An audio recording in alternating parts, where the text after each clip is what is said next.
자, 2026년 전기음악교육대학원 입시 앞두고 궁금한 점 많으시죠? 오늘은 입시에 대한 전반적인 설명과 그리고 저희 수업에 대해서 설명드리는 그런 시간을 가져보도록 하겠습니다. 자, 더서울음악교육 입시 지도는 2015년부터 지금까지 음악교육대학원 입시만을 지도를 해왔습니다. 대략 한 1,450명 정도 합격자를 배출을 했는데요. 이 숫자에는 여러 학교를 동시에 합격한 복수 합격자도 다 포함이 되어 있고요. 이들의 합격증이라든가 합격 수기는 홈페이지와 블로그에서 확인하실 수 있습니다. 자, 그럼 이 수업을 담당하고 있는 저에 대한 소개를 좀 해보도록 할게요. 저는 서울대학교에서 피아노과를 졸업하고 그리고 연세대학교 교육대학원에서 음악교육을 전공을 했습니다. 그리고 졸업과 동시에 2015년부터 지금까지 음악교육대학원 입시를 지도하면서 후배들을 양성하고 있는데요. 저도 대학교 졸업을 하고 나서 되게 진로에 대해서 고민이 많았어요. 그래서 일반 대학원을 갈지 또 교육대학원을 갈지 걱정도 많았는데 교원 자격증을 소지하면 어쨌든 내가 음악을 전공하고 활동을 하면서 도움이 되겠다라는 판단으로 교육대학원에 진학을 했습니다. 후회는 없고요. 너무 잘했다고 생각을 해요. 제가 상담해보면 저랑 같은 고민하신 분들 되게 많아요. 그래서 지금 졸업 앞둔 예정자들도 걱정이 많을 것이고 또 학생들 가르치면서 선생님 한번 해볼까 라고 생각하시는 분들도 많을 텐데 다들 아시겠지만 이제 교원 양성 과정 자체가 축소가 됩니다. 그래서 자격증이 희소해질 예정이기 때문에 아이들 가르치는 일이 즐겁고 관심이 있다면 너무 시간을 지체하지 말고 입시 준비해서 진학하는 것이 어떨까라고 저는 생각을 하고 있습니다. 그리고 이거는 저의 사진입니다. 제가 수업을 열심히 하는 장면이고 네, 올해도 좀 열정적으로 많은 분들과 공부하기 위해서 준비를 하고 있습니다. 합격자들의 합격 수기도 한번 꼼꼼하게 좀 읽어보셨으면 좋겠어요. 이제 입시를 준비했던 선배들이 어떻게 준비했는지, 어떤 게 좀 힘들었고 어떤 시행착오를 겪었는지, 준비를 해보니까 뭐가 제일 중요했던지 이런 내용들을 상세하게 작성을 해주셨거든요. 그래서 홈페이지와 또 저희 네이버 카페에서 확인할 수 있으니까 이런 것 좀 꼼꼼하게 읽어보고 고민해보시면 좋을 것 같습니다. 자, 그러면 교육대학원 지원 자격을 먼저 좀 살펴보도록 할게요. 자, 우선 우리가 교육대학원에 가는 이유는 자격증 때문이니까 자격증을 취득하기 위한 이 지원 자격을 잘 살펴봐야 되겠죠. 일단 첫 번째로 국내외 대학 학사학위 취득자 및 취득 예정자라고 나와 있습니다. 그러니까 대학에서 4년제를 졸업하고 혹은 2, 3년제를 졸업했더라도 학점은행제나 전공심화 등을 통해서 학사 학위를 취득을 했다면 당연히 지원이 가능하겠고요. 두 번째, 학부 전공과 교육대학원 전공 분야가 동일한 자라고 나와 있는데 학부에서 음악을 전공해야만 음악교육대학원에 진학을 해서 교원 자격증을 취득할 수가 있습니다. 다른 타 전공자가 음악교육대학원에 진학을 한다고 해서 교원 자격증을 취득할 수 있는 것은 아니에요. 그래서 음악 교원 자격증이기 때문에 네, 학부 전공과 교육대학원 전공이 일치해야 되고 여기에는 당연히 국악이나 실용음악도 포함이 됩니다. 세 번째, 학부에서 취득한 전공과목 이수학점이 충족되는 자라고 나와 있는데요. 이 전공과목이라는 것은 여러분이 이수한 전공 필수와 전공 선택 과목이 되겠습니다. 자, 이 과목을 학교마다 기준이 조금씩 다르지만 36에서 38학점을 이수를 했는가 이 부분을 살펴보게 될 거고요. 이 36에서 이 38학점에 기본 이수 과목이 얼마나 또 들어있는가를 확인을 하게 됩니다. 이 기본 이수 과목이라는 것은 여러분이 나중에 교원 자격증을 취득할 때 꼭 반드시 이수해야 되는 과목인데요. 교육대학원에서 이걸 다 이수할 수는 없기 때문에 대학에서 일부를 이수를 해오십시오 라는 뜻이라고 보시면 됩니다. 그래서 3개에서 5개 정도까지 요구를 하고 있고 자세한 사항은 본인이 입학할 학교의 입시 요강을 확인한다거나 학교에 문의를 해서 내가 교원 자격증을 취득할 수 있는 자격 요건이 되는지를 반드시 꼼꼼하게 확인을 하셔야 되겠습니다. 자, 그럼 입학 전형을 한번 살펴볼 텐데요. 우리가 희망하고 있는 연세대, 이대, 한양대, 건국대, 경희대 등등 이런 학교들의 시험은요. 전기와 후기에 모집을 하게 됩니다. 전기는 11월에서 12월, 후기는 5월에서 6월 시험이고요. 전기와 후기에 선발 인원이 좀 다르지 않나요? 라고 문의를 하시는데 일부 다른 학교들이 좀 있습니다. 그래서 전기에 아무래도 대부분의 학교가 많은 인원을 선발을 하고요. 후기에는 일부 학교에서는 좀 그 나머지 인원을 선발하기 때문에 차이가 있을 수가 있겠고요. 그렇기 때문에 지금 2026년 전기 입시를 준비하시는 분들은 한 학기를 미루기보다는 많이 선발하는 전기에 입학을 하는 것이 아무래도 좋겠죠.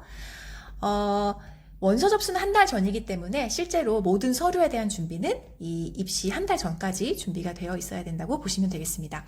또 간혹 제가 이제 상담을 받아보면 한 학교만 시험을 보겠다 이렇게 얘기하시는 분들이 계신데 제가 여쭤보면 거기가 집이 가까워서 혹은 경쟁률이 좀 낮을 것 같아서라고 말씀을 하세요. 근데 실제로 그 학기에 한두 명밖에 뽑지 않는 학교였거든요. 그러니까 이렇게 입시에 대한 정보가 없으면 제대로 준비를 하지 못하더라고요. 그래서 이런 지원 학교에 대한 거는 또 같이 저랑 공부를 하면서 고민을 해나갈 부분이라고 저는 생각을 합니다. 네. 그리고 입시 정보는 제가 최대한 다 알려드릴 거니까 궁금한 점은 언제든지 문의를 하시면 되겠습니다.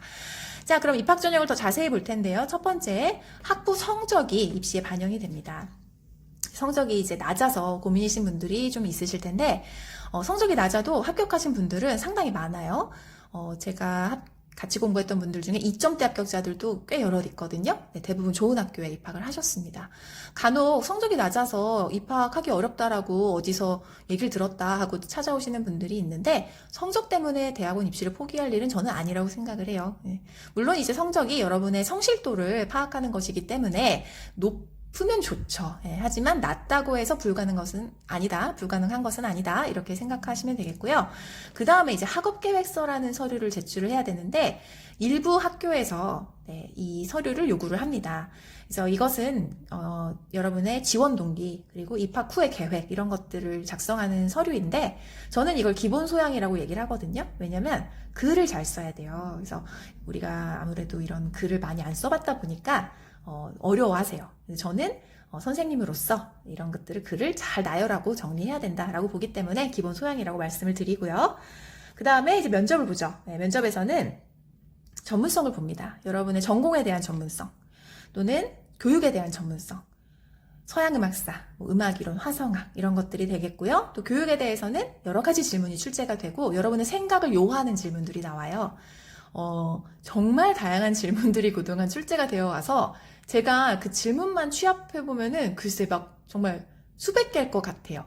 하지만 제가 수업에서 이제 여러 가지 질문에도 본인만의 생각을 주관을 가지고 잘 대답할 수 있도록 연습하고 지도를 하기 때문에 이런 부분들은 너무 걱정하지 않으셔도 되겠습니다. 자, 그럼 면접 준정반을 볼 텐데 이게 이제 18주 과정입니다. 그래서 제가 다루는 과목이 이 4과목이고요.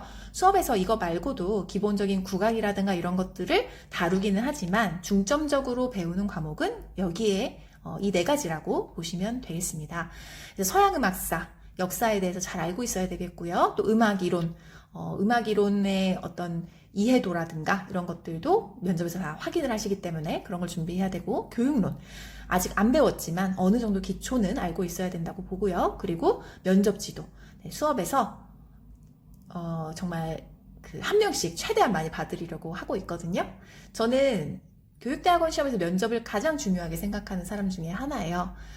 서양음악사를 맞추고 안 맞추고가 중요한 게 아니고 이것은 면접 시험이기 때문에 선생님으로서 상대방에게 내가 가지고 있는 지식을 잘 전달하는가 이게 굉장히 중요하다고 생각을 하고 있고요. 이런 부분들을 제가 많이 봐드리고 있습니다. 자, 그러면 수업은 어떻게 이루어지느냐? 첫 번째, 먼저 인강으로 예습을 해오셔야 돼요.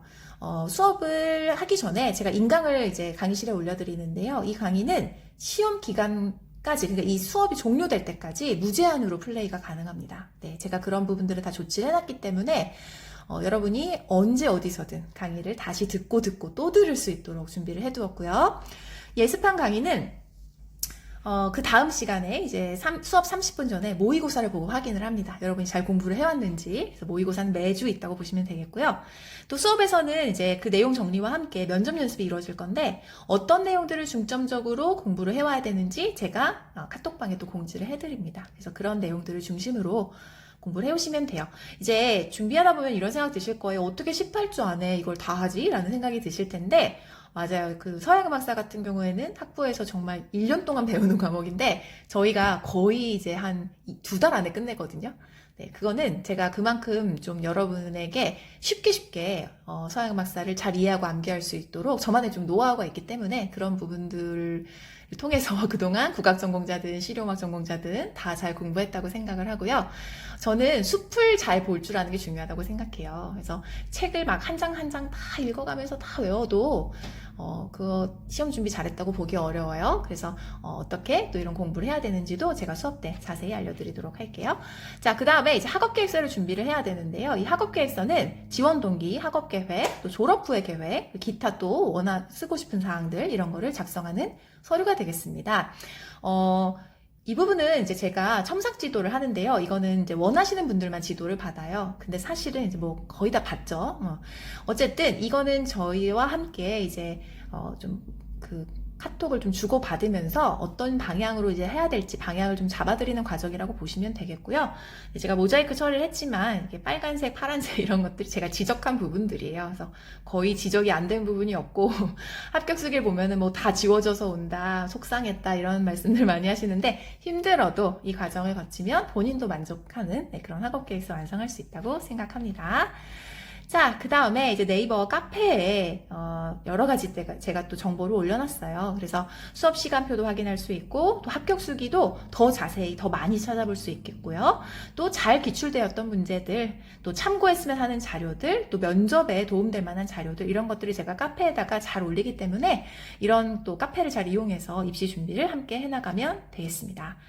자, 그리고 이제 시험을 앞두고 나서는 제가 이제 특강을 열 거예요. 그래서 여러분이 수업에서 면접 연습을 많이 하지만 또 제가 수업에서 설명할 것도 많기 때문에 여기서만 면접을 다 준비하기는 어려워요. 그래서 특강을 열어서 시험 연습을 더 합니다. 그래서 여기 카페에 보면 이렇게 댓글 달아서 신청하는 거거든요. 그래서 취소만 안 하시면 시험까지 무료로 참여할 수 있는 그런 수업이 되겠고요. 또 이제 스터디도 해요, 제가. 그래서 많이들 희망하신 학교, 또 그 시험이 또 까다로운 학교들은 이런 또 스터디를 통해서 더 잘 준비하실 수 있도록 도와드리기 때문에 필요하신 분들은 나중에 신청하시면 되겠습니다. 자, 자주 하는 질문 한번 마지막으로 정리를 해볼게요. 시험 일정, 2026년 전기 시험 일정은 11월부터입니다. 네, 사립대 기준이고요. 11월부터 12월까지 시험이 진행이 될 겁니다. 시험을 위해 뭘 준비해야 하는가? 아까 말씀드렸듯이 이제 학업계획서라는 서류가 필요하고요. 또 면접 준비를 해야 됩니다. 필기시험을 보는 학교는 한양대학교, 그리고 국립대 중에서는 서울에서는 서울대학교가 이제 필기시험을 보고 있습니다. 준비해야 될 과목은 아까 말씀드렸지만 서양음악사 같은 음악이론 같은 그런 전공 과목과 또 교육 과목이 되겠습니다. 준비 기간은 짧게 준비하시는 분들은 한 3개월, 2개월 준비해서 또 입학한 사례도 있고요. 보통은 한 5, 6개월 정도 넉넉하게 잡고 시작을 합니다. 아까 말씀드렸던 그런 한양대나 서울대 필기시험은 더 기간을 좀 넉넉하게 잡는 게 좋겠죠. 특히 서울대 같은 경우에는 더 그렇습니다. 자, 경쟁률은 얼마나 되는가? 알 수 없죠. 몇 명이 오고 몇 명을 뽑는가? 이 부분은 사전에 공지되는 부분이 없기 때문에 정확히 알기는 어려워요. 네. 그렇지만 음악교육대학원이 다른 전공에 비해서 경쟁률은 많이 높다. 이렇게 보시면 될 것 같습니다. 자세한 경쟁률은 제가 수업 때 알려드릴게요. 그 다음에 면접에서는 뭘 물어보는가? 네, 똑같은 얘기죠. 서양음악사나 이런 걸 물어보는데 어떻게 물어보는지, 어떤 질문이 나오는지를 제가 여기서 다룰 수는 없겠죠. 그런 내용들도 역시 수업에서 자세히 알려드릴 거고요.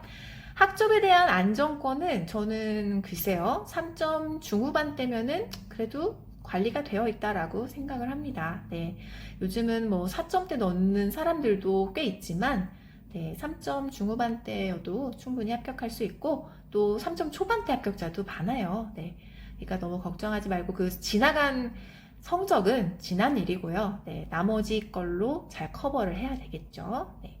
그 다음에 경력이 없는데 괜찮나요? 하시는데 아이들을 지도해보는 게 좋죠. 왜냐면 지도도 안 해보고 저 선생님 될래요? 하면은 아무래도 보는 입장에서 지도도 안 해보시고요? 라고 생각할 수 있잖아요. 그러니까 경력은 있는 게 당연히 좋겠고요. 실용음악 전공자도 당연히 지원이 가능합니다만 일부 학교에서는 합격 사례가 되게 드물어요. 네, 그런 학교도 있어요. 네, 이런 부분들도 역시 수업 때 조금 더 자세히 설명을 드리도록 하겠습니다. 자, 오늘 한 15분 정도 빠르게 입시와 또 수업에 대해서 설명을 드렸는데요. 사실 할 얘기가 너무 많아요. 예, 수업에서도 제가 무슨 시험에서 있었던 에피소드라든가 또 여러 가지 시행착오들을 많이들 말씀을 드리는데 이 짧은 영상에 담기에는 좀 어렵네요. 네, 어쨌든 더 궁금한 점이 있으면 채널로 연락을 주시고요. 네, 저는 2026년 수업에서 또 뵙도록 하겠습니다. 감사합니다.